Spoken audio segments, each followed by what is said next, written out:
From the makers, or should I say maker, of Gooball Madness is a cute little one-button game called Bleeps Run.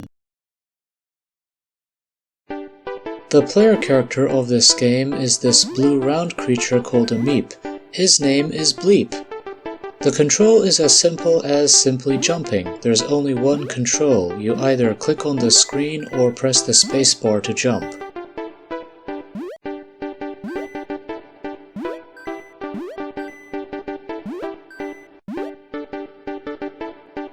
Each level ends with Bleep entering this blue building, which I assume is his house, judging from what appears to be his mailbox.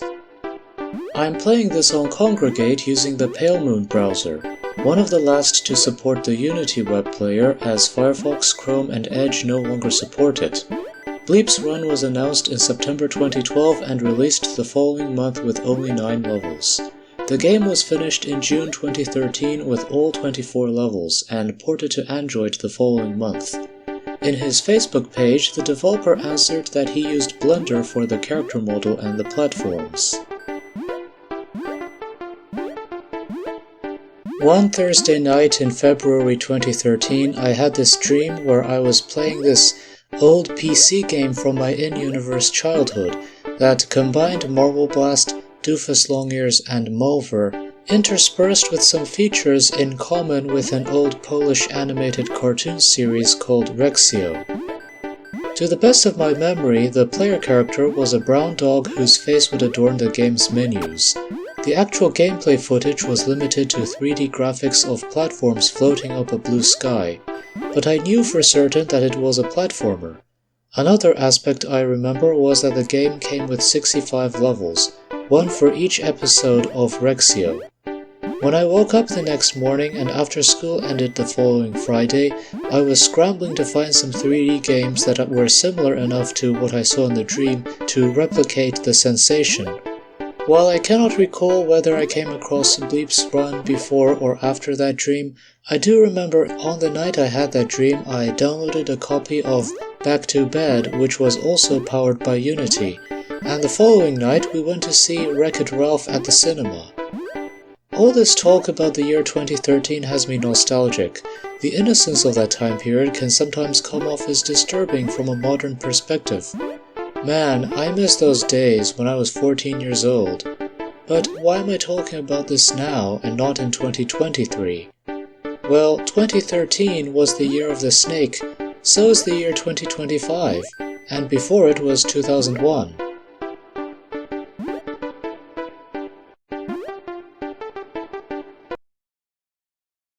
It's always interesting to see what pre-release materials a game came with that never made it into the final product.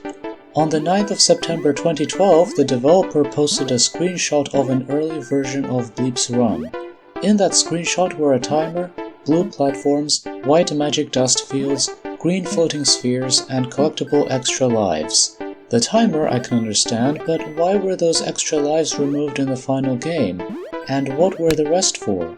Perhaps Daniel Leoy can answer that in the comments below. The developer also had plans for additional levels as well as a paid sequel, but I have not heard any further information about it. I did mention in my Gooball Madness walkthrough that Gooball Madness did not sell well and was pirated thousands of times, prompting the developer to quit the industry. So I can only presume that put the kibosh on any plans for expanding Bleeps Run. I'd be grateful if Daniel Leoy himself would provide further information or confirm or dispute that.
The stop sign is an octagon.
Game over, but I'm not going to skip that level. You can use the coins to buy upgrades, which are limited to extra lives and a longer umbrella power-up duration.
And that's the end of Bleep's run. All 24 levels have been finished. That's it for this video. I'm Joseph Nolet, and I hope to see you in the next one. See you then, everyone. And by the way, before we go, here's a screenshot that the developer posted of this beta build that I talked about earlier.